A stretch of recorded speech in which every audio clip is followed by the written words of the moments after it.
সব নবীরা দাওয়াত দিয়েছেন, ইয়া কওমি ইবুদুল্লাহ মা লাকুম মিন ইলাহিন গায়রু, হে আমার জাতির লোকেরা, এক আল্লাহর ইবাদত করো, আল্লাহ ছাড়া অন্য কারো ইবাদত করো না।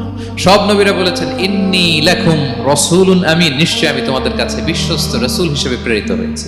সব নবীরা বলেছেন, ইয়াউমা লা তামলিকু নাফসুন লিনাফসিন শাইআ ওয়াল আমরু ইয়াউমা ইযিল লিল্লাহ, এমন এক দিনের মুখোমুখি হতে হবে কেউ কারো উপকার করতে পারবে না। নেতা কর্মীর উপকারে আসবে না, কর্মী নেতার উপকারে আসবে না, পীর সাহেব মুরিদের উপকারে আসবে না, মুরিদ পীর সাহেবের উপকারে আসবে না, হাজবেন্ড ওয়াইফের কিছু করতে পারবে না, ওয়াইফ হাজবেন্ডকে কিছু করে দিতে পারবে না। দিনটা বড্ড ভয়ঙ্কর। সব নবীর এই তিনটা দাওয়াত দিয়েছেন, তাওহীদ, রিসালাত, আখিরাত। তার মানে সব নবীর দাওয়াতি মিশন এক অভিন্ন দাওয়াতি মিশন নিয়ে তারা পৃথিবীতে এসেছেন। 6 নাম্বার, এই পৃথিবীতে যত রাসূল এসেছে, নবী এসেছে, তারা প্রত্যেকে মানুষ ছিলেন। কি ছিলেন? নাকি জিন ছিল? ফেরেশতা? প্রেরিত সব নবীরা কি ছিল? মানুষ ছিল। মক্কার কুরাইশরা বলতো, মা লিহাযা রাসূলি ইয়াকুলু আত-তাআমা ওয়া ইয়ামশি ফিল আসওয়াক, ব্যাপার কি, মুহাম্মদ আবার কেমনে রাসূল হয়? আমরাও বাজারে যাই, উনিও যায়, আমরাও বিয়ে করি, উনিও বিয়ে করে, আমাদেরকে মারলে কাটলে লাল রক্ত, ওনার রক্ত বের হয়। তো তারা চাচ্ছিল, তারা বলতেছিল যে মানুষ না দিয়ে আল্লাহ যদি ফেরেশতা পাঠাইতো নবী হিসেবে, তাইলেই না ভালো হইতো। তালবাহান, এটার কি বলে? ফেরেশতা পাঠালে কি বলতো জানেন? ফেরেশতা পাঠালে বলতো, ফেরেশতাদের তো ক্ষুধা লাগে না, এরা বুঝবে কি আমাদের কষ্ট?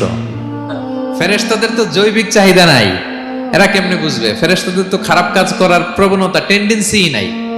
আমাদের যে কষ্ট, দুঃখ, ফিলিং, সেটা তো ফেরেশতারা বুঝে না। ফেরেশতারা কেমনে আমাদের নবী হয়? এটা বলতো, ঠিক কি না?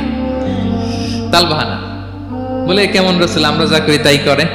আল্লাহ বলেন, সব নবীকে আমি মানুষ হিসেবে প্রেরণ করেছি। বিষ্ণু ইসলাম বলেন, ইন্নামা আনা বাশারুম মিসলুকুম, নিশ্চয় আমি তোমাদের মতোই মানুষ। তোমাদের মতোই কি মানুষ? তবে পার্থক্য হচ্ছে ইউহা ইলাইয়া, আমার কাছে ওহী আসে, প্রত্যাদেশ আছে আল্লাহ তাআলার পক্ষ থেকে। তাহলে 6 নাম্বার যেই কমন ফিচার আমরা জানলাম, আল্লাহর পাঠানো সবগুলো নবী এবং রাসূল তারা কি ছিলেন? সবাই বলুন, তারা কি ছিলেন? মানুষ ছিলেন। 7 নম্বর কমন ফিচার হচ্ছে, আল্লাহর পাঠানো সব নবী এবং রাসূলরা ওনারা পুরুষ ছিলেন। কি ছিলেন? কোন নবী কি নারী ছিল বলেন তো? হ্যাঁ, নারী নবী আছে? নাই। নবী হওয়ার জন্য ম্যাসকুলিনিটি শর্ত, পুরুষ হওয়া শর্ত।